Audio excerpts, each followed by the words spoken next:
A noite de hoje vai marcar o último encontro da Ponte Preta com a torcida dentro do Moisés Lucarelli.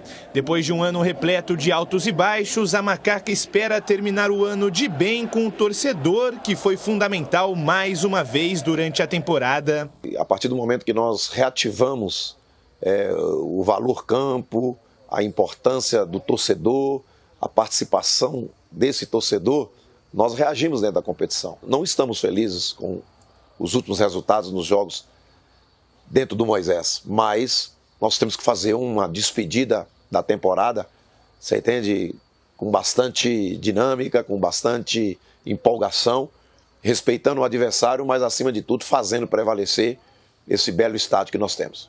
Ainda que não interfira muito na tabela, a Ponte espera deixar uma imagem positiva no último jogo da equipe aqui no Moisés Lucarelli. E para tentar sair vitoriosa, a Macaca também aposta no bom retrospecto que possui contra a equipe catarinense. Em toda a história foram 9 confrontos entre os dois times, com 6 vitórias da Alvinegra, além de 3 empates.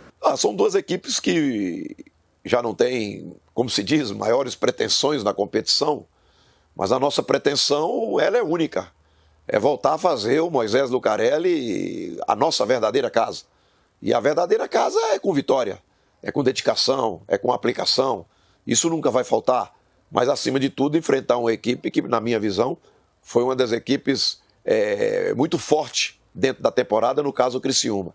Nós queremos mesmo terminar essa passagem da Ponte Preta em 2022 no Moisés Lucarelli com uma grande vitória e nos preparar para muito mais vitórias necessárias. Renovado com a Ponte até o final de 2023, Hélio dos Anjos foi fundamental para a arrancada da Ponte no início do segundo turno. Com o treinador no comando, a Macaca conseguiu 6 vitórias consecutivas dentro do Moisés Lucarelli, se livrando do rebaixamento para a Série C.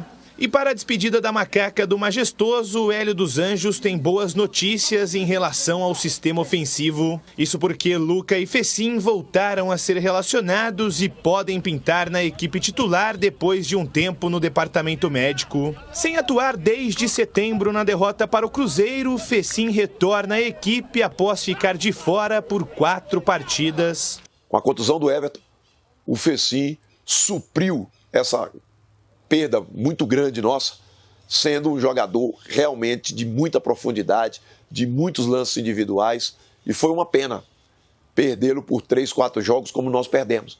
É simplesmente um jogador hoje muito mais completo do que estava aqui na Ponte Preta nos últimos anos. Por outro lado, o treinador vai ter 5 desfalques por suspensão. Na última rodada, Matheus Silva, Norberto, Arthur e Echaporã levaram o terceiro amarelo, enquanto Leonaldi foi expulso já no segundo tempo. Para a zaga, Guilherme Souza e Thiago Oliveira brigam pela posição deixada por Matheus Silva. Nas laterais, Bernardo deve assumir o lado direito, enquanto Igor Formiga é o favorito para entrar na lateral esquerda. Já no meio-campo, Fraga é o principal nome para substituir Leonaldi. Com isso, uma provável escalação da Macaca vem com Kaique França no gol, Bernardo, Guilherme Souza ou Thiago Oliveira, Fábio Sanches e Igor Formiga na defesa, Felipe Amaral, Fraga, o Alisson e Elvis no meio, e fechando o ataque, Luca ou Ribamar e Fecim. A partida entre Ponte e Criciúma está marcada para as 9h30 da noite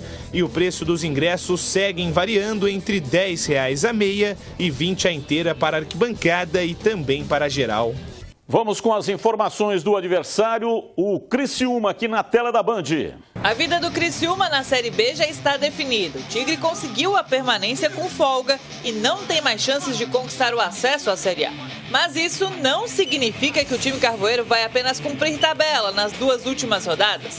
O fato da Copa do Brasil, né? Então acho que esse é o nosso grande objetivo agora, é terminar o melhor possível para conseguir essa vaga, né, para o ano que vem para o clube. A gente tem que entrar para os 2 jogos e ganhar os 2 jogos. Na 9ª posição, com 52 pontos, uma vitória em Campinas pode deixar o Tigre até em 6º lugar, dependendo do tropeço dos adversários. Não tem jogo fácil, independente se está brigando ou não. Então a gente tem que entrar lá e fazer o melhor para conseguir a vitória para o Criciúma. Para enfrentar a Ponte Preta, que não vence as 5 partidas, Cláudio Tencati terá que mexer na lateral. Cristóvão e Helder estão suspensos pelo 3º cartão amarelo. Criciúma entra em campo hoje às 9h30 da noite no Moisés Lucarelli. CH, sobre esta novidade, né? Luca e Fecim estão liberados. Olha que novidade interessante, né? Para um jogo que a Ponte estava com 5 desfalques, desmontada. Agora, ter Fecim e Luca muda de figura. Isso não é garantia que tenhamos um grande jogo. A Ponte nas últimas partidas não está jogando bem.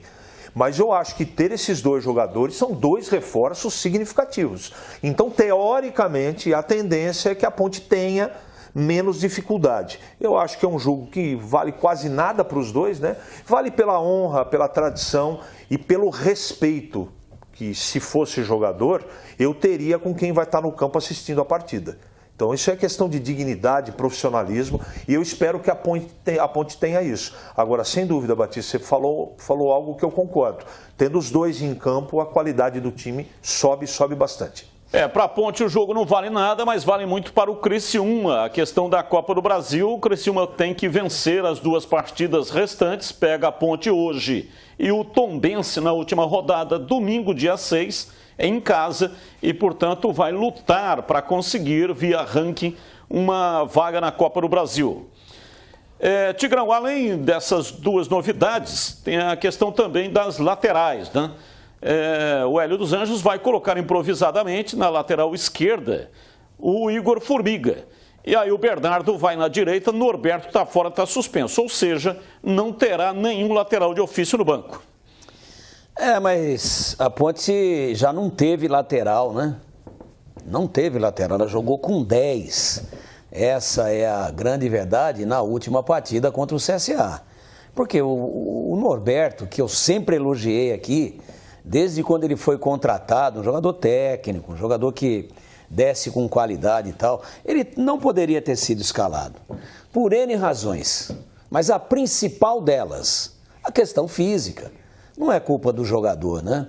Ele entrou totalmente fora da atmosfera do jogo e aí o Criciúma o CSA construiu a sua vitória em cima do Norberto. Aliás, ele, antes de vir para a Ponte, estava exatamente no CSA, né?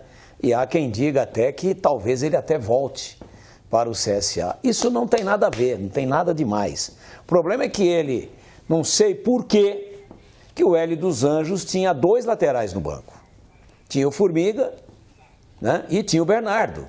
Por que vai entrar com um jogador que estava há tanto tempo sem atuar, tão sem ritmo de jogo? Então não me preocupa essa questão das laterais de forma nenhuma, depois do que vimos na partida contra o CSA. E a questão de não ter nenhum no banco, você, se precisar, dá uma improvisada ali e vai em frente. Agora, o grande ponto nevrálgico da Ponte, fora essa questão da lateral que foi pontual no último jogo, tem sido, claro, a peça ofensiva. Ali é que está o calcanhar de Aquiles, né?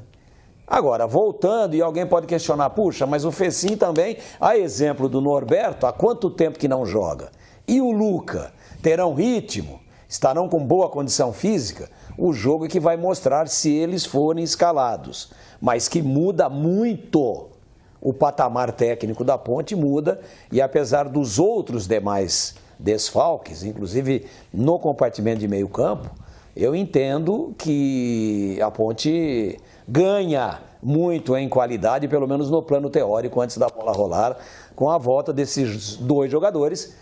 Evidentemente, se confirmadas as voltas dos 2, Fecim e Luca, titulares absolutos e protagonistas, sim, desse time da Ponte. O Fecim pela importância tática fundamental e o Luca, artilheiro da equipe, um dos artilheiros do campeonato.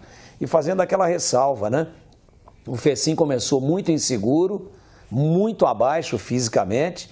Eu o critiquei por algumas oportunidades de uma maneira bastante veemente. Eu acho que o cronista tem que ser assim. Critiquei nos momentos em que percebi que não ia dar certo, pelo aquele recorte do início, por aquele recorte, e o jogador com muita personalidade veio evoluindo. Isso tem muito a ver com o Hélio dos Anjos, evoluindo, melhorando a condição física, e termina como um dos destaques da Ponte. Evoluiu demais, está de parabéns o Fecim, e entendo inclusive que a diretoria da Ponte deveria não medir esforços para tentar manter esse jogador que, inclusive, está bastante valorizado no mercado, até porque é muito jovem.